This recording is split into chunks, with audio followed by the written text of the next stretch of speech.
out here.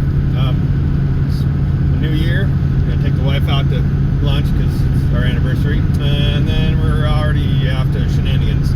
Because when you have good parts, you have to go buy something to use those good parts. That's how it works. So yeah, we're on our way towards the cities. So we're gonna go get something. I'm gonna show you when we get there and get it all loaded up and everything. So yeah. All right, well it's almost a week later, but this is the thing that the wife and I went and picked up on our anniversary.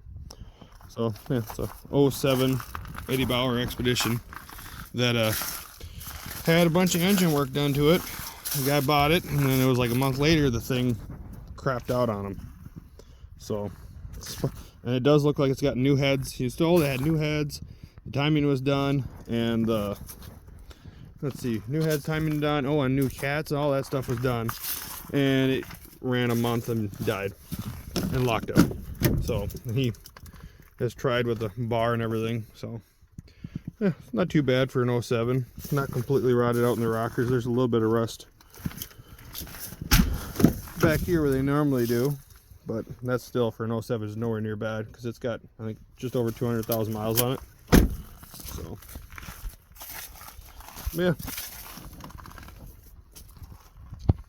so that'll be one of the upcoming projects here. I got a parts truck that has a good engine in it, so I'm gonna for sure use that, and we'll see what else I use. And yeah, but I want to apologize for being, if people were looking for videos, which I know there wasn't very many, but you know, I know I'd mentioned about trying to do carburetor rebuild videos this last year, and I never got around to it. So I'm gonna hopefully this year try to actually do some of that stuff. But yeah, so I guess we'll see how that goes, but I'm gonna try. But yeah, thanks for watching. Please like and subscribe, and hopefully I can keep on top of myself and get some of this stuff like this done. Thanks for watching.